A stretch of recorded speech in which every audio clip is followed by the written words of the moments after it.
All right. Um,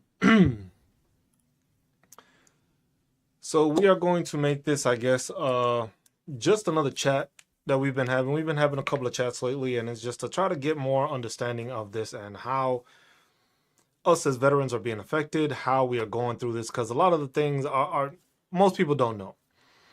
The first thing I want to start off with is the fact that I believe that this whole I'm not. I'm starting to not be a fan of Doug Collins, our VA secretary. He seems to be a yes man more than anything. He doesn't seem like he is actually trying to. He's not the person we should have in that position right now. That's the feeling I'm starting to come towards. That's the feeling I'm starting to view. That's the feeling I'm starting to incorporate into what we do. And when I pay attention to these changes and all this stuff that's going on right now, we have a person in this position that instead of standing up for veterans, I believe is more of a yes man. He's not trying to make sure that we are cutting like cutting the proper things. It's more of a we're going to get rid of these things cuz that's what we think we should get rid of. But he's being told to get rid of these things. We have so far gotten rid of 2400 employees. Most of those were probationary period, which was basically probationary period. Now, a memorandum has been leaked because it wasn't supposed to come out. This was something that I guess was supposed to stay internal to the VA, but somebody decided to send it out and submit it to other people and report it to the news. Magically, Doug Collins just happens to have a video that comes out talking about it. So I think that's more of like a crowd control kind of situation, or hey, let's not let this get out of hand with people doing it. And I think people fail to realize that part where it's just like these things are happening and they are just, trying to paint the picture that they're keeping you aware. But what awareness have we actually been receiving? Because when you told us 1,000 people got fired, you didn't really tell us why they got fired and you didn't really have a reason for them to be fired. They just got fired because they were on probationary periods. You had another cut of 1,400. People got fired. Yet, no justification. There's no actual evaluation process as to were these people terrible at their job? Were they doing a good job? We still don't know. We still don't have an answer to that.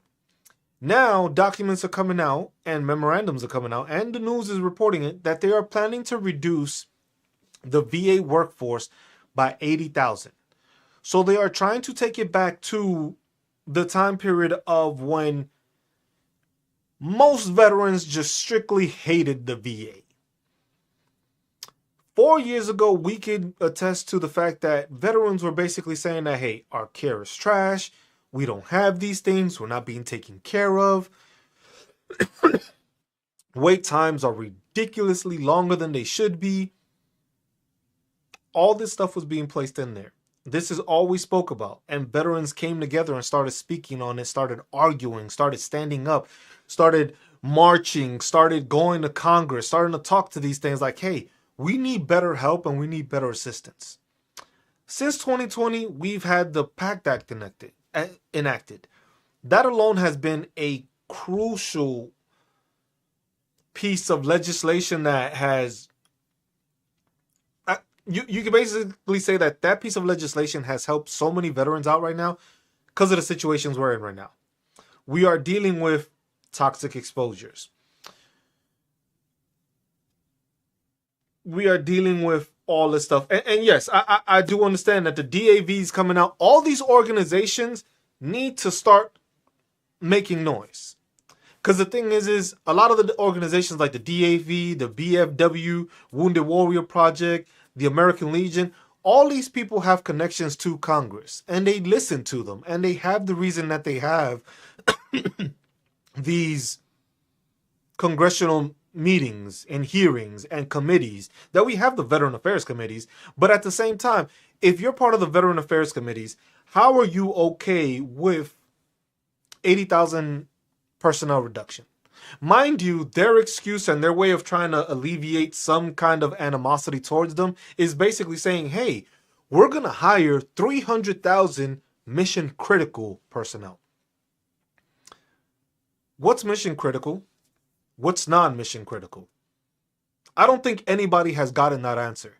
I don't think anybody has been able to identify what mission critical and what non-mission critical jobs and employees are. Because for me, I would think, at least this is my thinking or my reasoning. If you are a VA employee that is working for our suicide prevention hotline or the crisis hotline, and you are cutting personnel from there, I would think those would be essential people or mission critical people, because these are people that are in place to make sure that us veterans do not have or continue to have our 22-a-day veterans that lose themselves, lose their thought process, and think that it's better to just give up. These are jobs that are essential, but were deemed not essential and they were fired. Now we have the criteria of we have 80,000 more. We are going to cut these jobs, but these jobs are going to cut and do what exactly? Because we already have massive backlogs. We already have increased wait times. So are these mission essential, these 300,000 mission essential, are they surgeons? Are they doctors? What are these positions that they're trying to hire? And what are these positions that they plan to cut? Because, like I said, previous levels, they want to go to 2020 levels before the PACT Act, before all this. So it seems to me like this administration is trying to remove.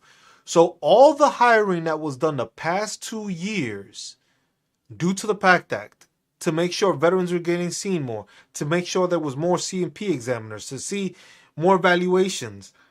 Most of those jobs now are planning to be removed or are going to be cut. So exactly how does this benefit veterans? They also made the notification. It's just like, hey, we found all these contracts and we're cutting contracts. And the contracts that we've cut is over $1 billion. That's it sounds great, right? It sounds great. Like, hey, we're going to lose all these jobs and all these contracts that aren't needed.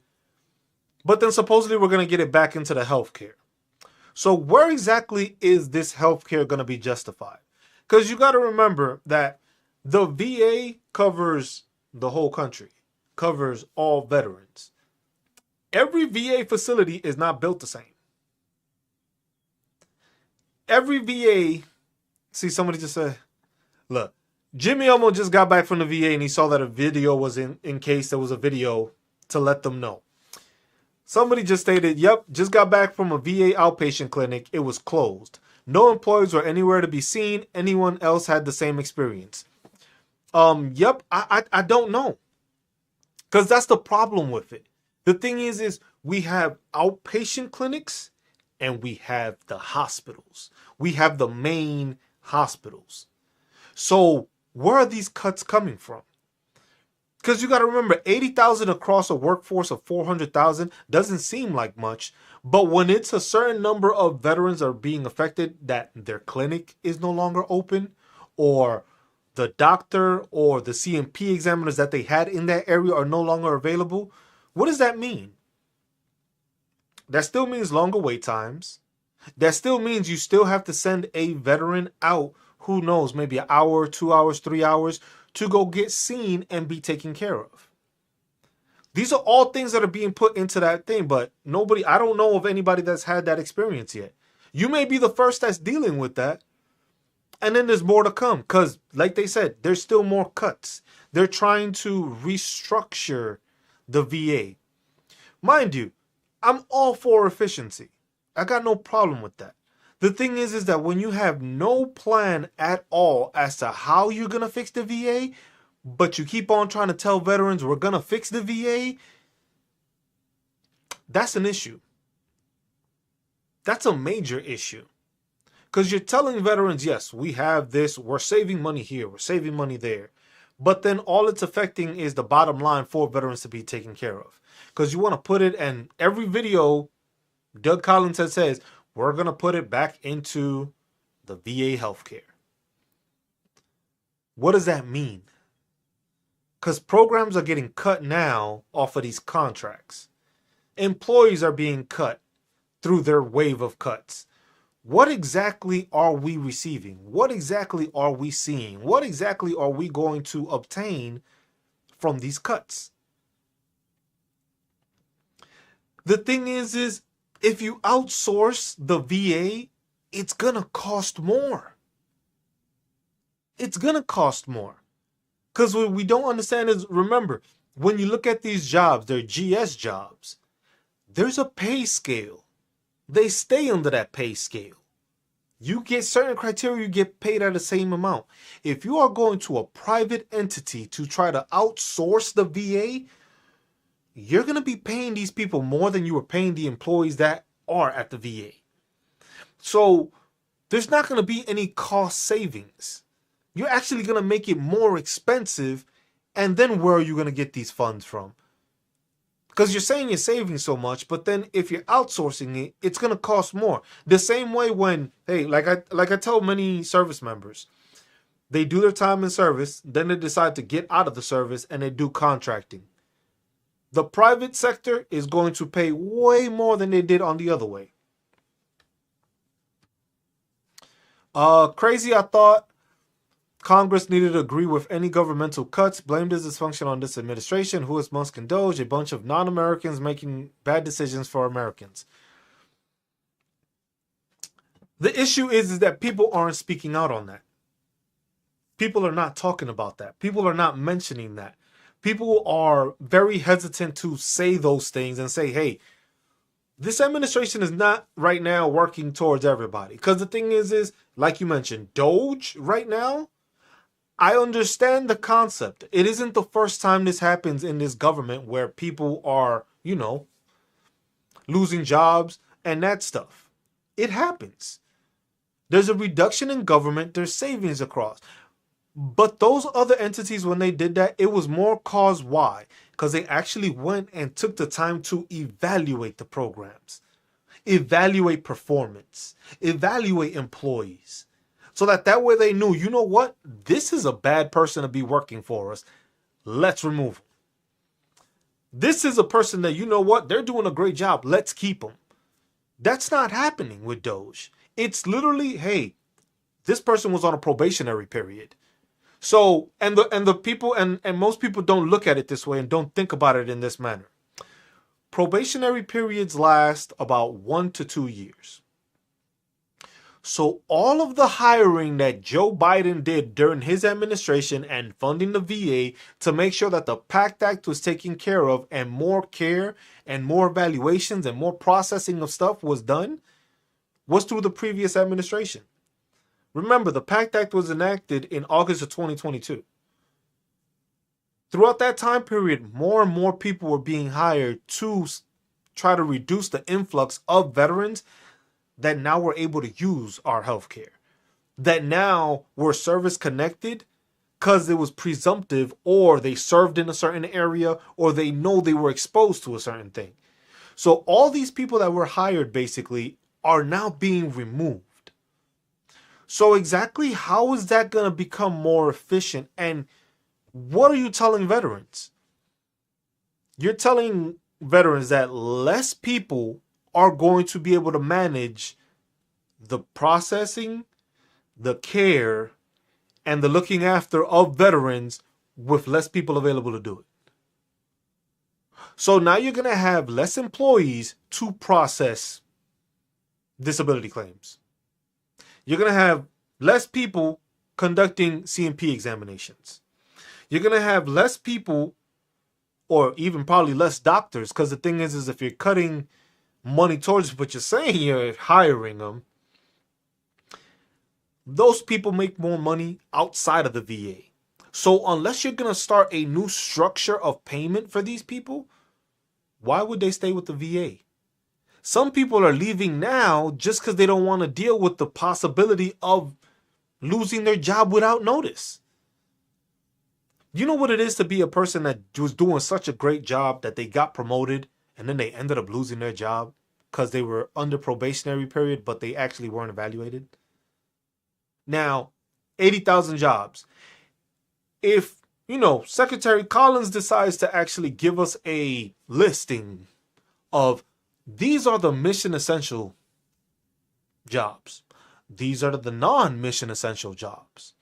We'll be cutting from this workforce, or we'll be cutting from that workforce. I think veterans would be a bit more at ease understanding where these cuts are going to and how it will affect them. But all we keep hearing is the same thing. He's mentioned it in every video. We're making sure to put all those things back into healthcare and benefits of veterans. If the VRE program is being cut,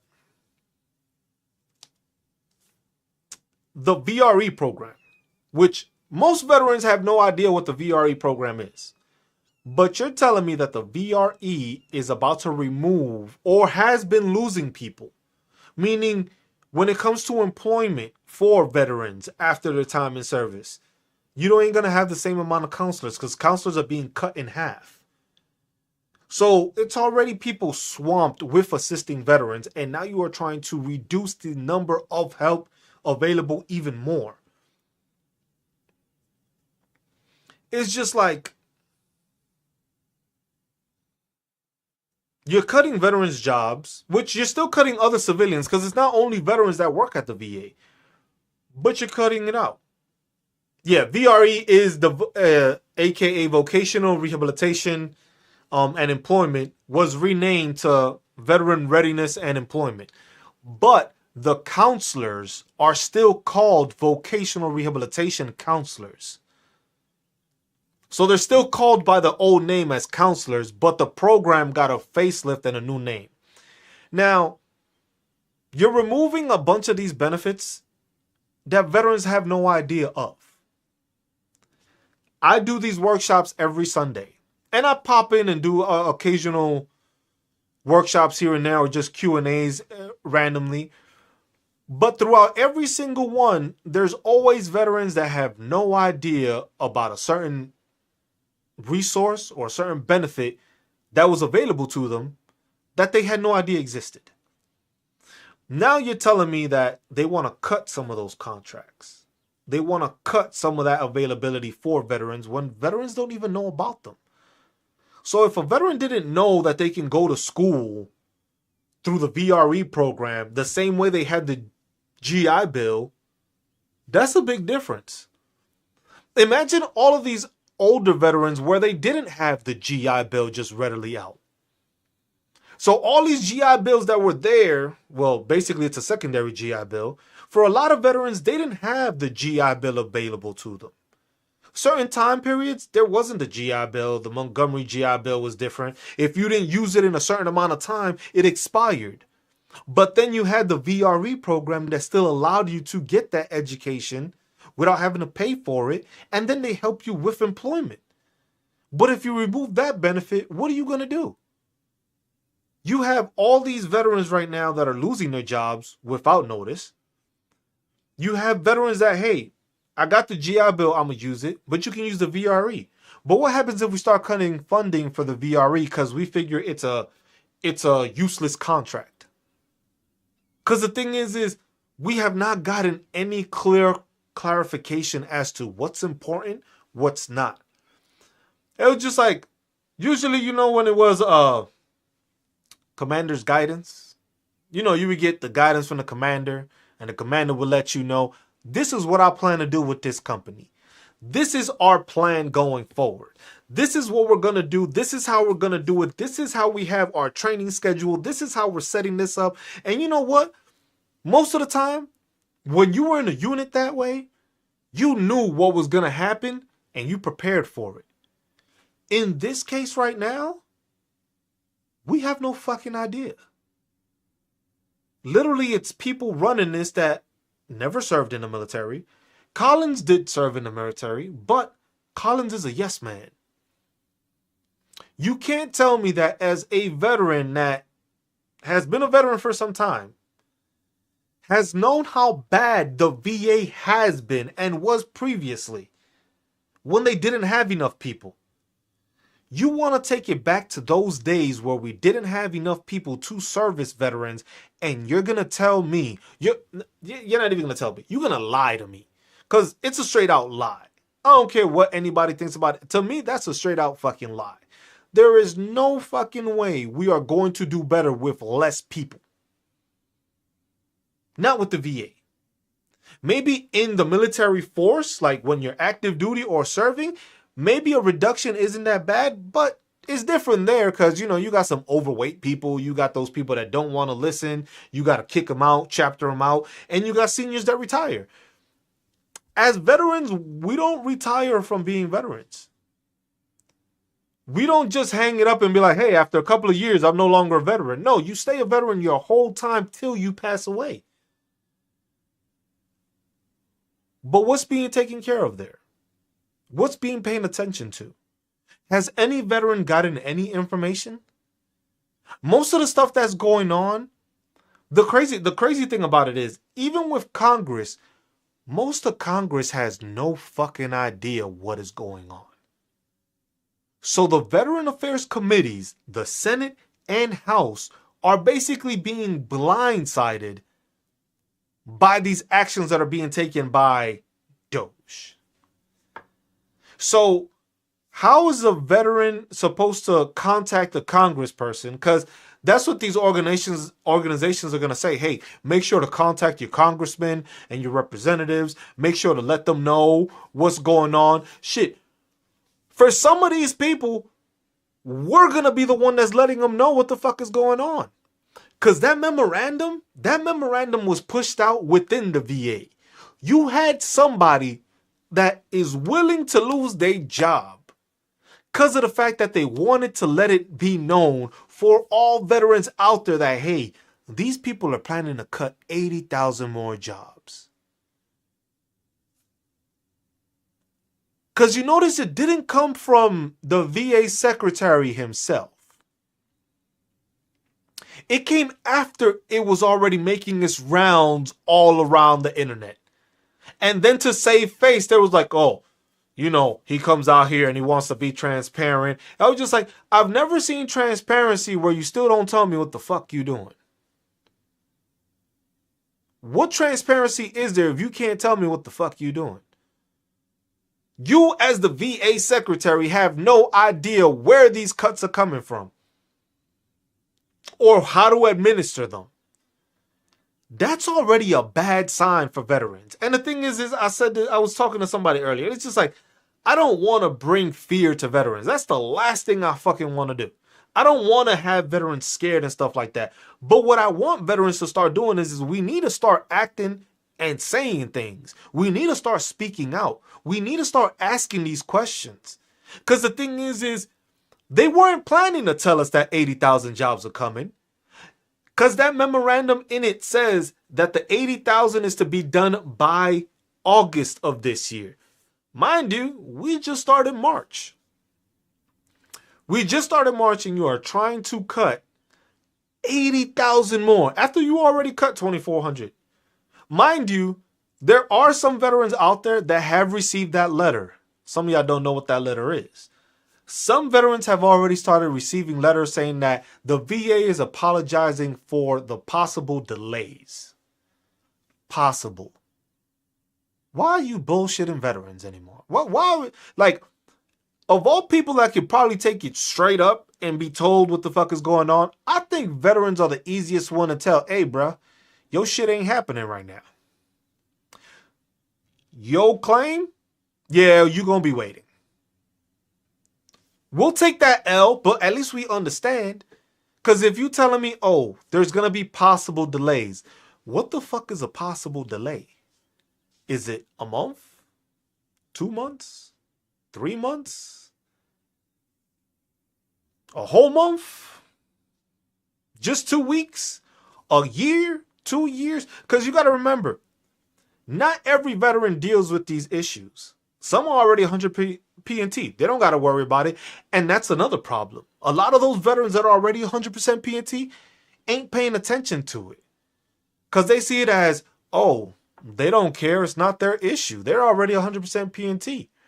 But then they're failing to realize that even though you're 100% P&T, you still have benefits and resources that are available to you as a veteran. Yeah, you get your monthly compensation. But if you decide, hey, you know what? They decide the VA loan, is costing them too much money. We need veterans now to start putting in some part of that down payment. Most veterans won't even realize it's happening because they're not planning to buy a home, especially not with these prices nowadays. But imagine if they tell you you no longer have that benefit. Imagine if they tell you you can't use the VRE program. Imagine if they tell you that, oh, you got surgery scheduled, but due to the fact that we fired that doctor that was gonna do that surgery, we gotta, push it to the right. And we all know how pushing to the right ends up doing. That shit just keeps on getting kicked down further and further. The same way Doug Collins says, oh, we're not gonna kick it down the road anymore. So then why are you waiting all these months to try to get down 80,000? Are you now, mind you, if you're going to cut the 80,000 and you tell me that you did performance evaluations, you checked out what they did, you seen the products that they were producing or what it was. Like some of the stuff that they said was getting cut, I agree with. Like some of the shit was stupid. It was just like you got outside people training people that work at the VA. That is a waste of money. That is a waste of money. Oh yeah. I don't understand how you're going to build retention numbers, but at the same time, you know what it is? They always want to lie and fluff about the numbers and make it sound like what they're doing is fucking great. Because remember, Collins came out like a week or two ago that, hey, under this administration, we have processed the fastest to get to 1 million processed disability claims. Mind you, the process started October 1st of 2024. Meaning from October 1st to January 20th, anything that was processed and taken care of was under the previous administration. But these people want to take advantage and try to use it as, oh, we did this. Boy, y'all only been in office for like a month plus. And all y'all have done is reduce stuff. Y'all haven't added anything. What added benefit has been added to the VA since these people took it? Has there been any benefit? I haven't heard of anything being pushed that has been assisted, except maybe the expansion of, what was it? The toxin. It was expansion part of the PACT Act, but that was already in motion through the last administration.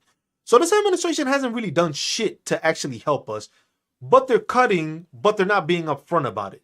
Because like I said, you're not going to tell me that Doug Collins was actually going to tell us that they were about to cut 80,000 jobs.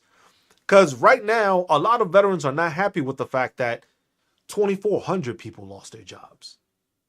So now you're telling me you are going to lessen the workforce by another 80,000, meaning those are veterans included in that? That's just random families that, hey, might have moved, might have just gotten a job. Now they ain't going to be with a job. So now you're going to put veterans and those people in a predicament where they're not going to have a job. Yet, we're saving so much money, right? Why can't you tell me where the money's going to go? Because it was that simple for you to tell me that you saved money on these programs and you are cutting people without any justifiable reason, but you can't actually tell me where you plan to put the money into. So are you just going to try to cut as much as possible till veterans had enough? Or till you guys feel, Doge or whoever's actually making these cuts, because it's not the secretary. I could tell you that much. Doug Collins doesn't look like he has any sort of backbone to tell Doge or Donald Trump, like, hey, man, they actually need this program. They actually need this. This is not something we should cut. This is something we need to actually make stronger. Because if you have a backlog that's been a backlog for like 2+ years, I would consider that essential. But people got fired from those positions. Some of these people are being asked to come back. Mind you, remember that letter that Elon is sending out? Mr. I need you to tell me 5 different things that you are doing throughout the week. And if you don't do it, you might lose out. So what is the determination there? What if it's like, hey, I processed this amount of claims. I helped this amount of veterans. I did this, this, and that. and they don't find that worthy enough. Where's the evaluation there? Where's the actual metrics that are going to show that us veterans are going to be taken care of more or better or more efficiently with less people working in that program? You want to take it from, I think it was like 470,000 employees to like about 380, I think is what they said was the number. 470,000 to 380. That's the end thing that they want. 300. So they're saying 80,000 people removed by August, but that would be like more like 90. So where's the other people coming from? But then the way to keep, veterans calm is, but we're still trying to hire people. We're still trying to hire 300,000 mission essential. Like I said, what the fuck is mission essential? Where is mission essential? Where are they going to? Because the thing is veterans across this country need assistance. There's no, look, if you were to tell me that you're making all these cuts and what's going to happen is that veterans can go to any doctor, like literally any doctor, and get coverage, that sounds like a good thing. But that's not going to be the case. Because right now we have the issue where veterans can't get appointments in their community because those community doctors are not within the VA network. So unless you're going to propose that you're going to open it up for VA care everywhere, that's one thing. Then that leads me to Project 2025, which a lot of people didn't read. A lot of people didn't care for. A lot of people didn't actually think it was valid. These things are already in there. The programs and the cuts and the stuff that they're already spoken about in Project 2025. So if you haven't read it, I would just suggest reading the document just to enlighten yourself, just to find some information, just to see what possibly may go wrong next.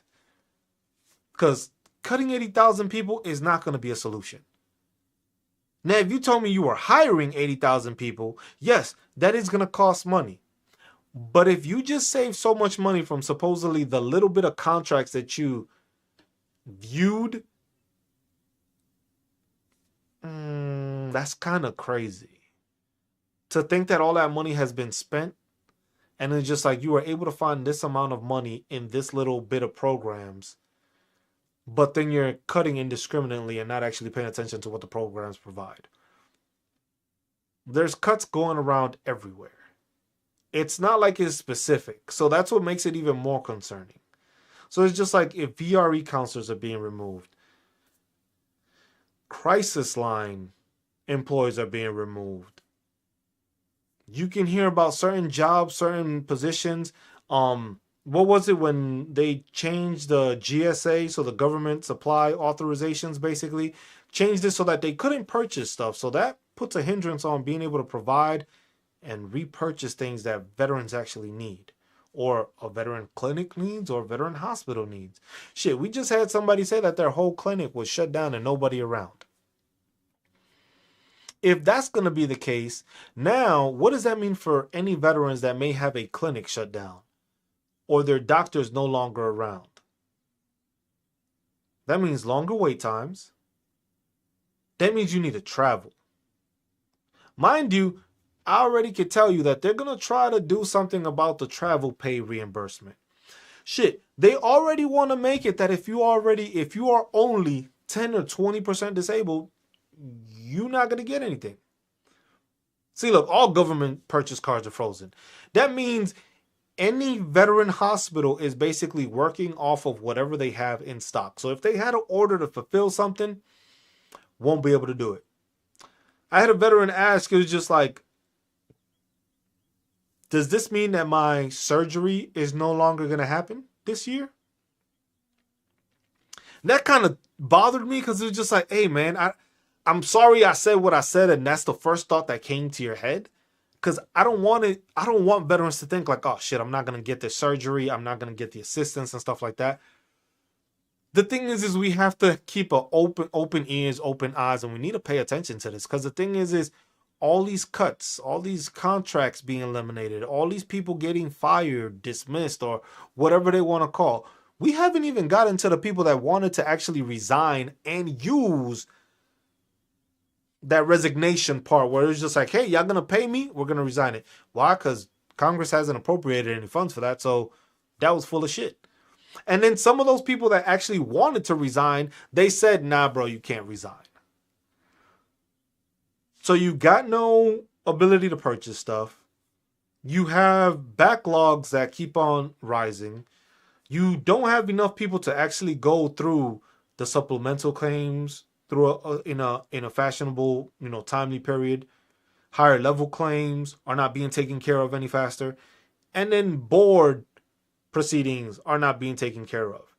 So what you're doing is you're slowing the process, meaning that less veterans can possibly get care they need because of the fact that you're delaying the fact that these processes are not being taking place. It's easy to say, oh, we've processed this many things. That means you received them. Now, if you were to tell me that throughout this whole time period, you've processed, approved or denied, done C&P examinations and done all that for 1 million veterans already, that's fucking amazing. But that's not what they're saying. They're saying that they've processed, meaning they basically received it and they put 1 million of them in the system. You still got C&P examiners. If C&P examiners aren't getting paid, then what's the issue? Let me see. I think it was on the VA News, or it was on the Committee Affairs where, let me see what this is.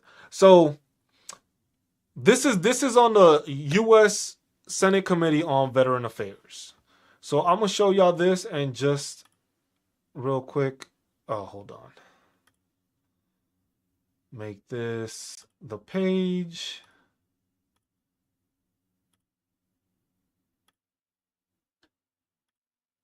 This is on the Veteran Affairs News. This is what's there. This is so that people are aware.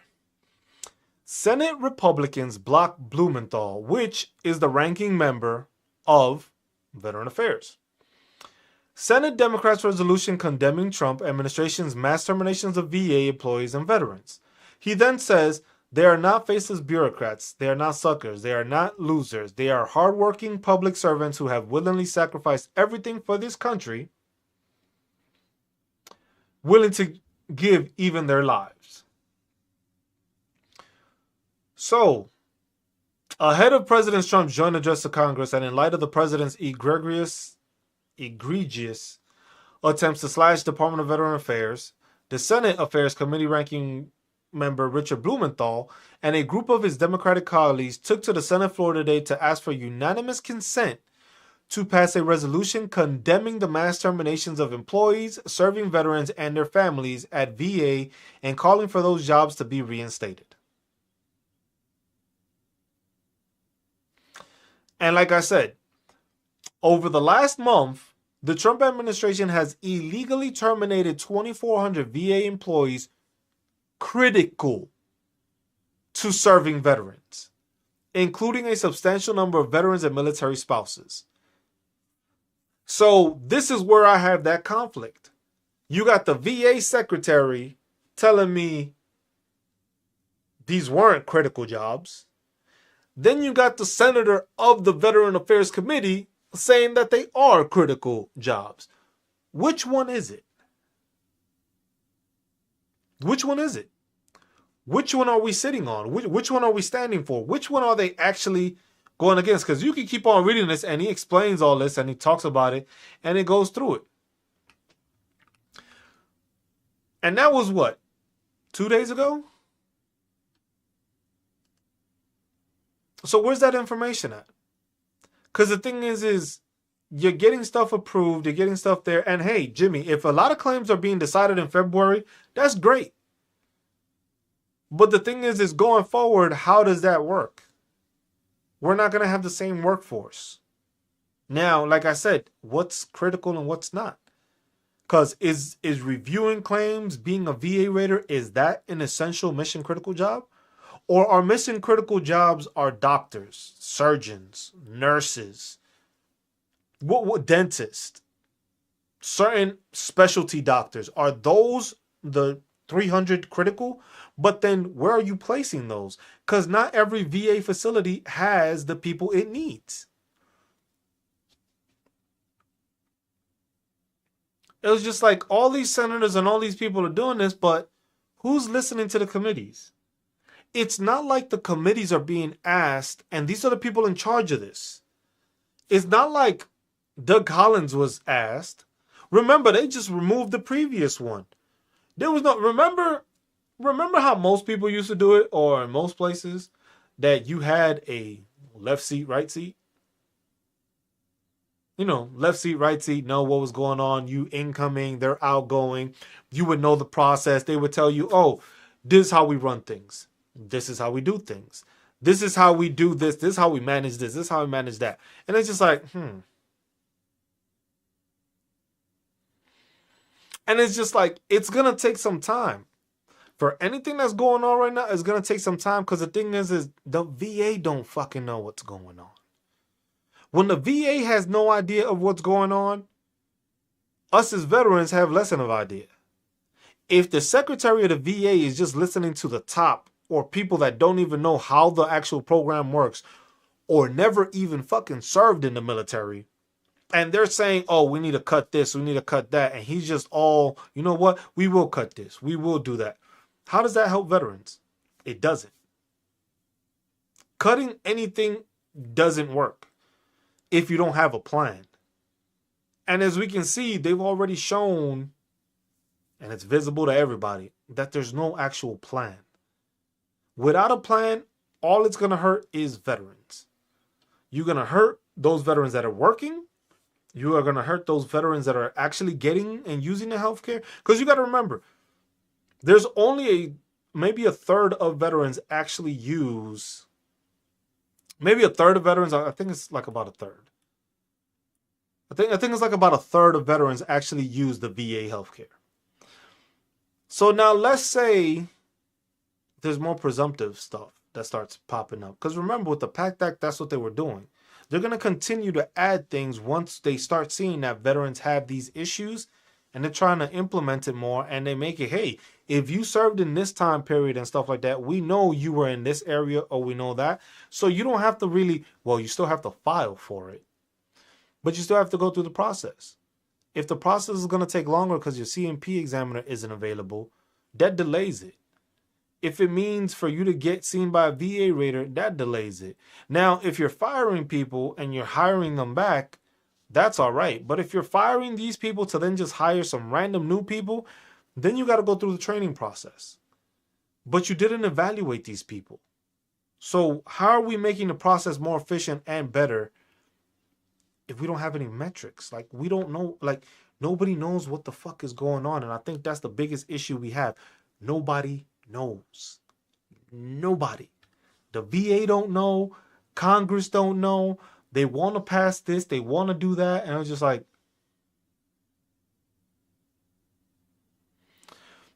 yes, a lot of veterans are not a part of an organization. But the thing is even if you are a part of the VFW, even if you are a part of the American Legion, even if you are a part of the DAV, you have no say. None of these organizations knew about 80,000 people being fired. And like I said, I can assure you that there was no way that they were actually going to tell us that they were about to fire 80,000 people.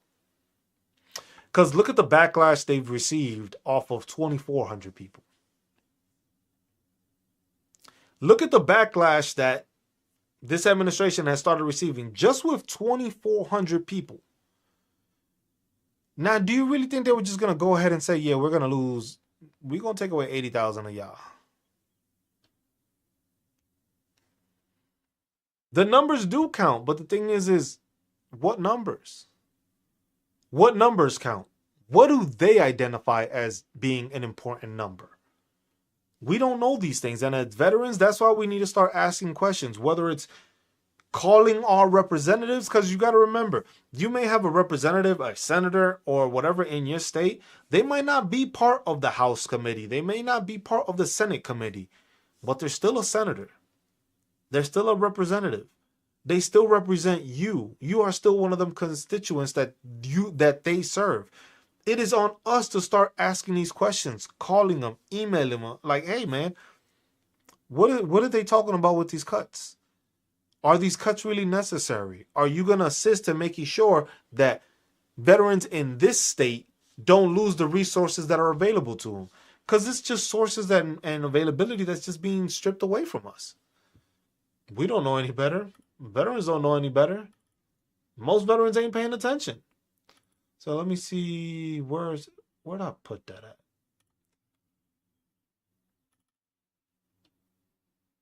Because it's like you look at these things and it's just like,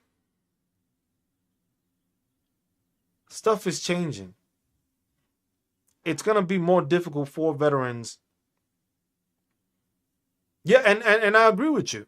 There should be more upfront.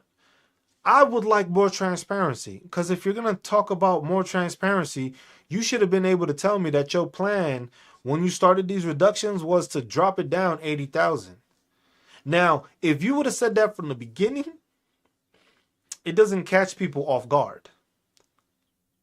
But it's still having workers not knowing if they're going to have a job.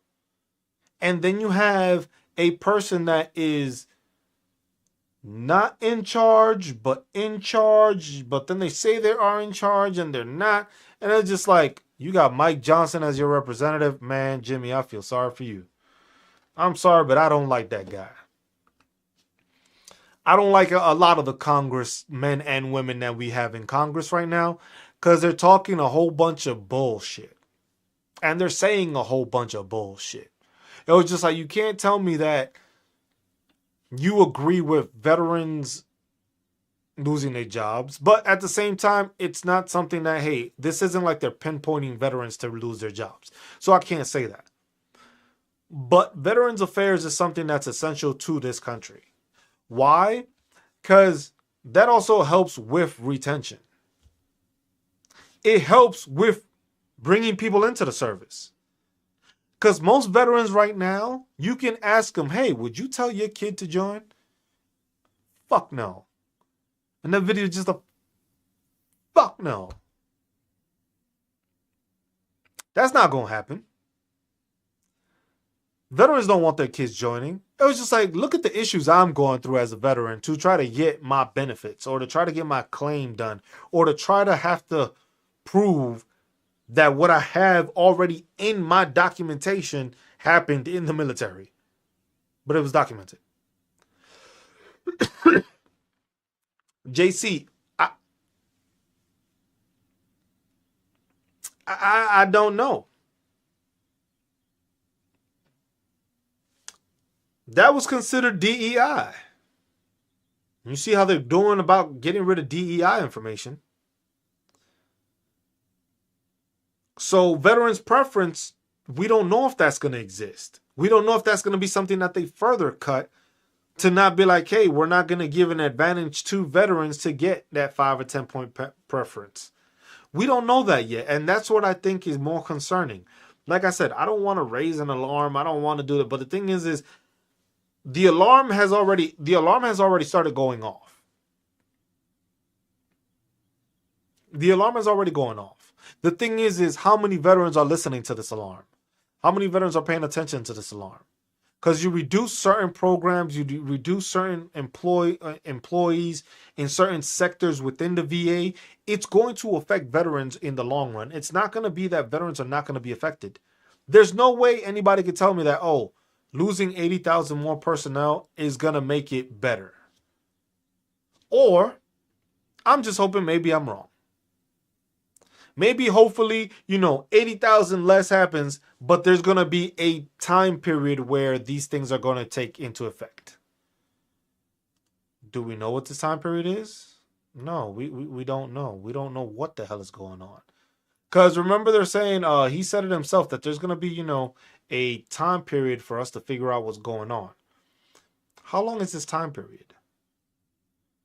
Because throughout this time, you have veterans that still got years waiting to get decisions or waiting on an appeal or waiting on that. And if you're going to slow that process down, there's only going to be more veterans coming out. Every year, people get out the military. Every year you have people joining, and every year you have people leaving. So every year you have another influx of veterans. Now, it doesn't mean they're going to be in a certain area or whatnot, but that's a big difference also.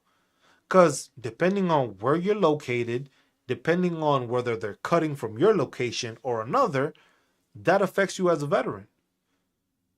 You may not be using the VRE program, but your buddy might. Now they might say, hey, you no longer have 5 tracks with the VA. Might just be 3. Might just be 2. It's too much. There's too much stuff out there that we as veterans don't know. And I think that's the biggest problem that I have with this is just, how do we get this situated? How do we get this information to know, like, you know what? This is what's going on. This is our problem. This is our, I would say, this is our fix. But there's no plan. There's nothing there. Nobody knows what the fuck is going on. And I think that's what's agitating more veterans. Keep in mind that they plan to change sleep apnea. They plan to change mental health ratings. They plan to change tinnitus ratings. How does that affect us with less people working and evaluating? If you don't have the CMP examiners to do the stuff and you're releasing them and getting out of those contracts, even though some of them may be needed, how does that affect veterans? How does that fix it? And it's just like, the solution cannot be, I'm going to cut 80,000 people, but you're not going to tell me what other solutions you have. It's like it's me being very skeptical. And hey, we all served. We ain't gonna take it. Well, some veterans like to take shit at face value, which I find to be crazy, but then others don't. The problem is that going with the flow is what got us here. Going with the flow is what got us to not knowing and helping veterans. Going with the flow is what has caused all these claim entities and these claim sharks and these disability claim programs that these companies have to prey on veterans and them not know. That was just going with the flow. Because most veterans are doing the same thing. Well, I heard he was using this company and they got him to 100%. I'm going to use that company too. Mind you, you could go through a VSO, you could do it yourself. And you have these companies taking advantage of it. But at the same time, if it gets to the point where, hey, they're going to take longer to process your stuff, more people are going to end up being preyed upon because they're going to go to those entities. Watching YouTube does help. It has helped. Shit, you watching me right now. I don't know how helpful I can be, but I just try to educate. But some of these entities on YouTube are just trying to make $1. They have this connection to some organization, or hey, we can refer you to this guy. This guy's our own medical doctor. That's part of the issue too. Y'all haven't seen me connect y'all to anybody, have y'all? I show you what the CFR is. I show you what your benefits are. I show you what your exemptions are. I educate you on the stuff that you rightfully earned. I don't try to circumvent the process and try to tell you, oh, file this and you can get to 100%. That doesn't work for everybody. Because otherwise, I would just make a fucking template and push it out to everybody. Hey, you want to make it 100%? Follow these steps. Doesn't work like that for everybody. And the thing is a lot of the fraud that's going on is because of that. But at the same time, it's like, hey, look at what's going on right now. The VA was getting better. And I don't care what any veteran tries to tell me. The VA over the past 4 to 5 years, from those levels that they want to take us back to, has improved. Why? Because there's been more funding. There's been more CMP examiners. There's been more hiring. There's been more processing of claims. If you have all these people that have filed for claims and done all of this, and they are not getting the assistance, they're not being viewed, it is not going to get any better. You can't tell me that the VA has instituted and improved programs that weren't in existence before, and they added it because they wanted to push for it because veterans needed these things. Like the HUD-VASH program with homeless veterans, or the homeless veterans programs. It was just like, it has gotten better. There's no way veterans can say it has gotten worse. But it's also because of the increase in availability. You still got wait times, but those wait times did lessen. Opening it up to the community assisted some. But if you're going to remove that opportunity, which I don't think they're trying to do that, they're trying to privatize it. And it's just like, when you're trying to privatize things, when has privatizing anything been beneficial to those that it was being privatized for? I can't recall an instance where that's happened. I can't recall where the priority becomes actually taking care of veterans instead of making a profit. Because the whole point to assisting veterans isn't fucking making a profit.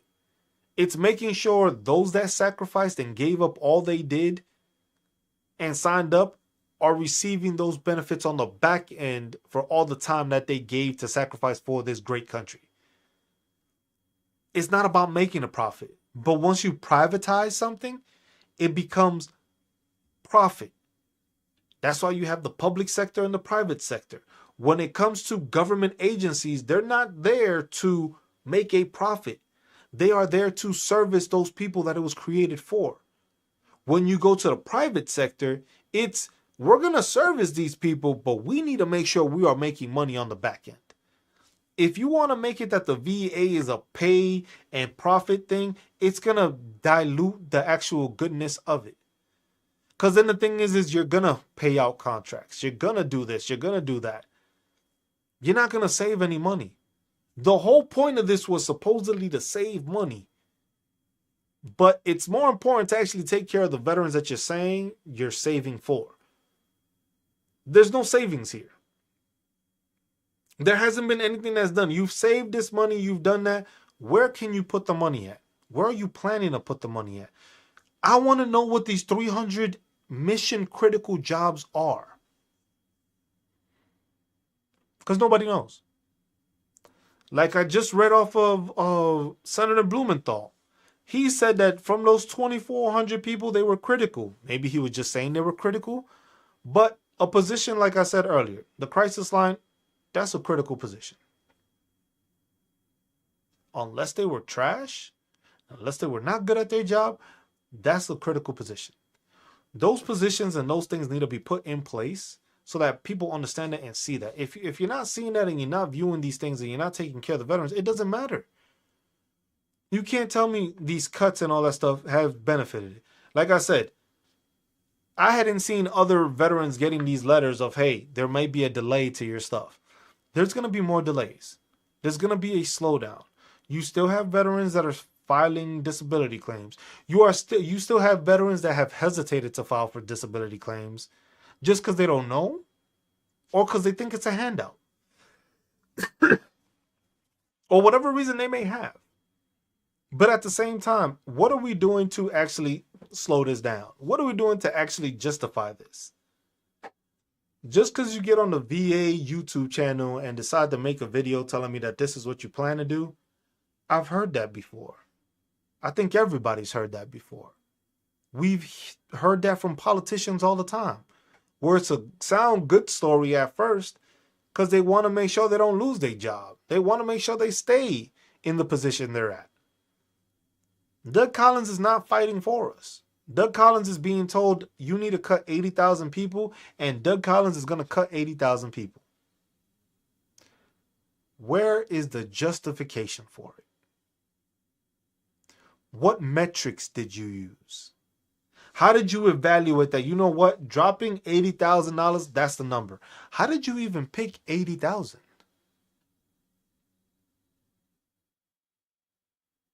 It was just a memorandum sent from the president and Elon that we need to reduce 80,000. 80,000. Not 100, not 15, not 20, 80. How did you pick this number? Where did you get this number from? Where are you cutting from? Where are you actually doing it? And where are you fucking putting the money back into? Because it's easy to tell people, yeah, we're cutting this and we're saving you money, but you can't tell me where the money's actually going back into. That's a big problem. If you were to actually say, look, we don't know right now because we still got to figure it out, I'm cool with that. At least you're giving me some excuse for the time being. But right now, there's no excuse. There's 80,000 service members, prior service members, veterans, families being cut is not going to help the VA. You're not going to become more efficient when there's an overwhelming amount of people that need to be doing that job and haven't been able to do that job because they don't have enough people. Some of these positions and some of these offices were already understaffed to begin with. And now you're going to reduce them even more. So you're putting more pressure on the people that are supposed to do their jobs to do it. I was like, and that's what it is. It's just like there's no justification for it. And that's what bothers me. The thing is it doesn't bother enough veterans. Because most veterans aren't aware or not paying attention to it. But all these benefits, whether you use them or not, are still available to you. They're still available to those battle buddies that you had while serving. So if you don't care about them, you just hurting everybody else that's a veteran. Because these programs are going to be cut. Programs are being cut. Changes are being made to the CFR. There's a difference all over the place with what people believe, what people see, and what's actually happening. Until we don't get some transparency and some clarification that actually acknowledges our concerns, we have a problem. If our concerns are not being taken care of, or they're going to be reduced, because remember, the biggest concern we had was wait times. What happened? They made changes. We want to get more homeless people off the street. What did happen? The HUD VASH program. They made changes. You had the PACT Act get enacted. Oh shit, we got an overwhelming amount of veterans filing disability. Let's hire more people. So with all these people being hired, it's all throughout the same time period. All these people that are being hired that are being taught how to be better raters or CMP examiners or reviewers. If the funding isn't there and the cutting is going to slow down the process. And that's the biggest thing. It's just like, give me a justification. If they give me a justification or they give veterans a justification, veterans are still going to be upset. But like I said, it's slowly taking and removing things that as long as veterans don't speak up about it and as long as veterans just stay to it and stick to it, we're going to lose out. Maybe not specifically you, but I might. Maybe one program I'm using may be cut. Maybe a program that you're using may be cut. Doesn't mean that it's going to be cut completely. But if you don't have the people to take care of you to look through or assist you through that program, it's going to affect you. So that's the biggest thing. 80,000 is not the solution. 80,000 will never be the solution. Not knowing where you're going to put the money or not knowing where you're getting the cuts from is a big thing. Doug Collins, I don't agree with the guy. I think he could be good if he just stood up for veterans more and wasn't a yes person. This whole, I'm going to keep making videos after one thing or another gives me more, I want to try to save face than actually give you information. Because everything that he said, there has not been anything concrete and it's just something generalized, spoken to veterans. So veterans are just like, hey, well, I at least told you were going to lose 80,000. I didn't tell you where. But it was just like, you got the warrant on.